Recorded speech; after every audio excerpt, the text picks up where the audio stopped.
we are in Illustrator. I'm a big layers guy. I don't know why I'm a big layers guy. I'm gonna be in this corner. That seems like a good move. I like layers, so I'm gonna go ahead and, again, it's edit, keyboard shortcuts. This one has a shift in it, shift control alt in it. There's some variations there, and then there's the tools. These ones allow shifts and stuff for it. Again, for the defaults, you can do the same thing. You can create your own preset files. Sometimes it'll auto just copy it, like the Photoshop one did copy, but that one just said, you name it. I'm afraid to name things because I don't want to hit the space bar. Oh, actually the space bar won't affect me anymore. It's the backspace. Okay, backspace. I can use delete. I have delete on me. Force a habit. It's twitch muscles. That's all it is. You learn over time, and over time you start getting really, really good at communicating your vision to a medium, which is what art is all about. You can add all kinds of shortcuts, all kinds. If you're doing everything 80% opacity, you can add a specific shortcut. You can combo it up to, you can add a shift. So that's really cool. Selection is cool. Oh, direct select is A. Group select. I like to make my own group select. This is fresh Illustrator. I haven't done anything to this program. This is the standard interface. I like group select if I want to do certain group things. Command G is already a grouping object. Control G is a group heading. And ungroup is shift control G. Usually shifts or alts are the opposite. For example, I'm using the pen tool, right? Let's do the pen tool. Let's make a little. So I'm a terrible artist, just so you know. If I hold alt, I can move the anchor points like this.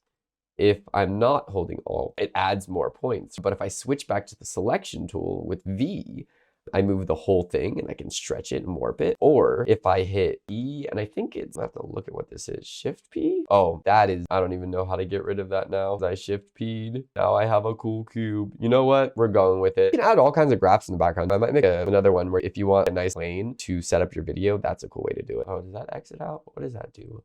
Oh yeah, you can object layer. Either way, I don't use Illustrator that often. Again, I mainly said Premiere is my bread and butter, and second to that would probably be After Effects, and then Photoshop, and then Illustrator. Well, Photoshop and Illustrator I like to use together. I also have a good understanding of InDesign because I did student paper. They use InDesign. That was cool. I should just learn the hotkey shortcut. I keep doing it. For a video like this, a shortcut would save me time. For the tools, oh, direct selection. A is the tool where you can edit tool points. You can round off some curves with that though. That's cool. I like how I'm just learning stuff in this video, even though I'm supposed to be good at this. I'm not. If you learn hotkeys, keyboard shortcuts, you will become faster at whatever you're doing. It could be music. It could be all the Adobe suites. They have it at probably Procreate too. Every software has some version of hotkey or like DJing stuff. Anything you do. This isn't just a tutorial for Illustrator or Photoshop. It is a tutorial for using hotkeys in general to be more efficient in your work as a creative. Oh, my cube. All right, I'm just gonna make a new item. I don't really like the cube. You know what I'm gonna do? I'm gonna make a new layer. I'm gonna delete that old layer. There's no hotkey for delete on this. Oh, the cube is still there. I really don't like that there's a cube there. Although you can use it, it'll pick up on intersect points, so that's when you can use.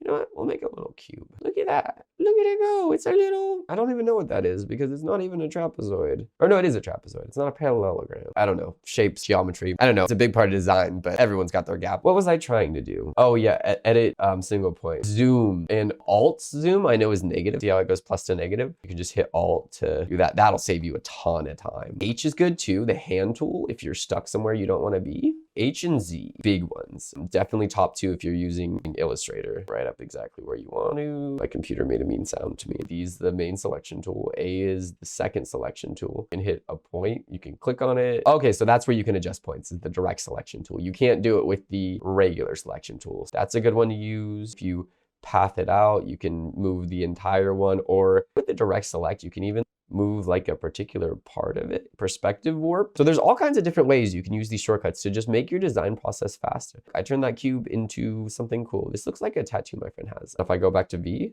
I can move the whole thing. Easy peasy, look at that. I made a shape. This cube in the background's kind of cool. I totally accidentally made it by accidentally hit Shift P or something. I don't even know how to get rid of it. That's design. If I close it and open it again, it'll go away. I should figure out how to get rid of it. It's a process. Trust the process. That's mainly all I have. It says a recording, but when I was typing, I may have messed some stuff up. You can do all kinds of perspective work, text boxes. That's the selection tool. And the switcher eye is a good one to use if you're using, especially if you're doing vector art. It'll automatically copy with what you're currently selected as. You notice I did that. See if I can catch this green. Oh no, I just did the gray. The eye picker will automatically pick whatever color you end up choosing. It doesn't even, oh, I saw red. Oh no. Yeah, I got it. It'll color pick from literally anything on your screen until you get there, then the cursor gets messed up. You can do even the background gray, white. That about does it for this section. Oh, I already showed you OBS. That will bring this video to, ooh, there we are, meta